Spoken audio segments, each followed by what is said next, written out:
Today we're looking at the Momentum Hollow Wheels, more specifically the Hollow Wheels Performance, also known as the Hollow Wheels V3. You may have heard of Hollow Wheels, and if you follow their progress, you know that they had a version 1 and then a version 2. Well, this is version 3. Even if you're not familiar with these wheels, you might have seen them. These are those wheels that you can open up, and you can see that they are hollow on the inside. These wheels have a few key features: adjustability, grip, efficiency, and comfort. First, I'll talk about the major changes from version 2, and then I'll talk about each of the features. With the previous versions of the Hollow Wheel, some customers had delamination issues. According to Momentum, that issue has been fixed. The way they fixed it is by changing the manufacturing process. They switched from injection molding to cast forming. What that basically means is that the way that these wheels are made is now much more similar to most other urethane street wheels. Version 3 also improved grip, efficiency, and durability. With the increased durability, the weight of the wheel has also increased quite a bit, but it's still one of the lightest wheels. Let's talk about the first feature now, which is the adjustability. Momentum calls it adjustable suspension. This is the only wheel I've seen that has this kind of feature. You know how with pneumatic tires, you can lower the air pressure to get better grip, or you can increase the air pressure to get better range. But with urethane street wheels, you don't really have that option. The only thing you can really do with most street wheels is just flip them over, and if the wheel has an offset core, then that kind of gives you a different kind of performance. But other than that, urethane wheels are not really something that you can adjust. With the Momentum Hollow wheels, you can adjust them. So when it's empty on the inside, the wheel is nice and squishy, right? So this gives you the most comfort. If you don't want it to be so squishy, what you can do is put in their insert. It just goes in like this. Now the wheel doesn't compress as much. If you want to remove the insert, it's pretty easy. You just get a flathead screwdriver and you just pry it out. You'll see that this insert has a bunch of holes. That's so that you can add these pegs. So here's an example. On this one, I've put in all of the pegs. So this is basically the stiffest setting. I can put this in here and make the wheel much stiffer, but I don't have to use all of these. For example, here, I used half. So these are just examples of how you can adjust the wheel, depending if you want it to be softer or harder. So when you have no insert, you of course have the most comfort. You would think that this also gives you the best grip, but according to Momentum, putting in the insert gives you better grip. It's a little counterintuitive, but supposedly it's because when there's no insert, when it's just completely hollow, there's more deformation, and if the wheel deforms too much, you actually lose grip. So with the insert, the wheel doesn't deform that much, and so you get better grip. Having the ability to adjust this wheel is kind of like having multiple wheels in one. Most 105 size wheels are well over $100 for one set. So the Cloud Wheel Discovery FE, for example, is $150 for a set. So I think $180 for a set of wheels that you can adjust is a pretty good deal. Me personally, I prefer having the inserts without these pegs. I feel like for me, it didn't really affect comfort very much. I'll talk more about comfort very soon.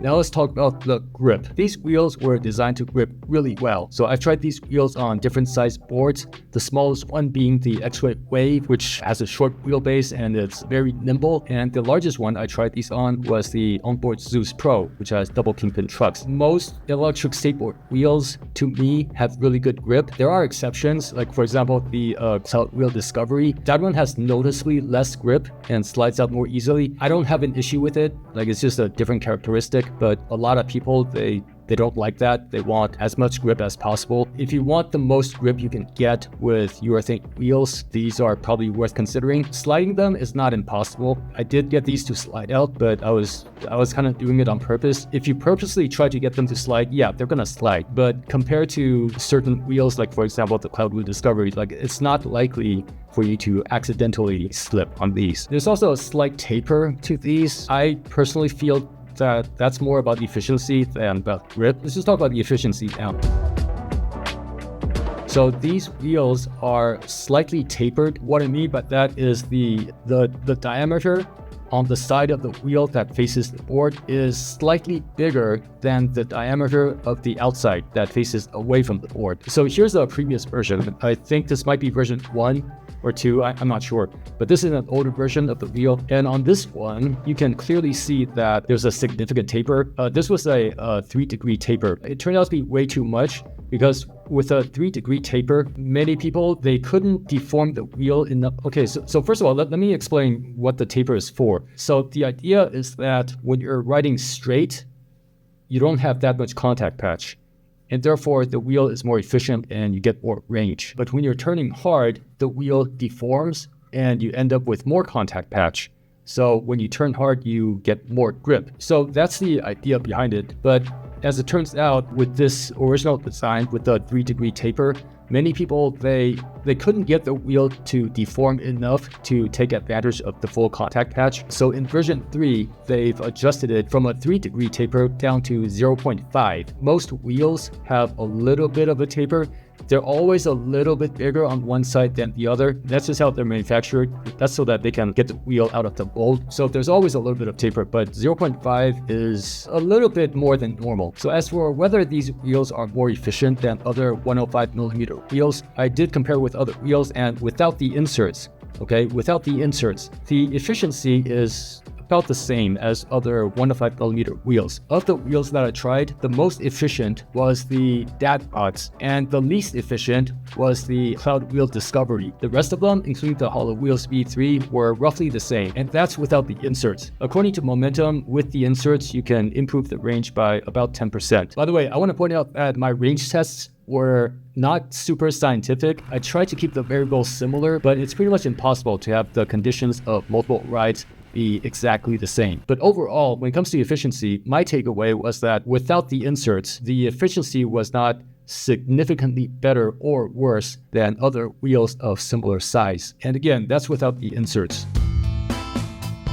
When it comes to comfort, the results I found were similar to efficiency. They were all pretty similar with the exception of these two. The DAT-bots were the least comfortable, and the Cloud Wheel Discovery, the original ones, not the FE, the Cloud Wheel Discovery were the most comfortable. But honestly, they're not that different in terms of comfort. Pneumatics are going to be way more comfortable than any urethane street wheels you can get. Like all the 105s, some are a little bit more comfortable than others, some are a little less comfortable, but overall, they're about the same. All the 105 size, the differences are marginal when it comes to comfort. And again, as I said earlier, I have tried these inserts. To me, it didn't really affect the comfort that much. I did feel a difference in wheel stability. With the inserts, the wheels felt more stable. So when it comes to comfort, I wouldn't choose one or the other based on comfort because they're so similar.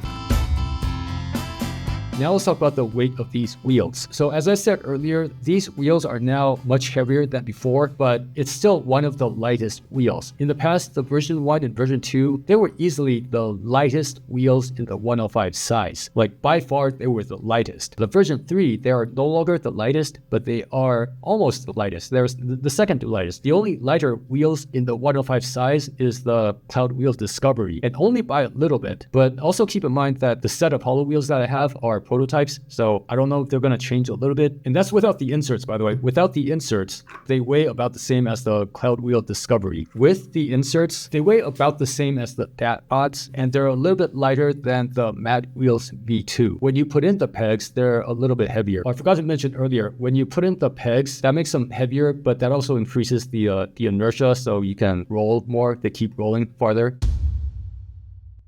So who are these wheels for? Considering the price, the adjustability, and the grip, I think these wheels are going to be worth considering to just about anyone who is looking for a set of 105mm wheels. Among the 105mm size, there are several options now, and if you're not sure which one to pick, maybe get this one because it's adjustable. So instead of buying multiple sets of 105mm wheels, you can have one set and just adjust the wheels using the inserts. They are good if you want to fine-tune the performance of your wheels. Like I said earlier, you can either run these wheels without inserts, or you can put in inserts without pegs, or you can put in inserts with some of the pegs, or you can put in inserts with all of the pegs. As I said earlier, if you want grip, these are wheels for you to consider. And finally, if you want wheels that are lightweight and grippy, these are wheels for you to get. I guess that's about it. If this video has been helpful, please give it a like. And if you have any questions, leave a comment.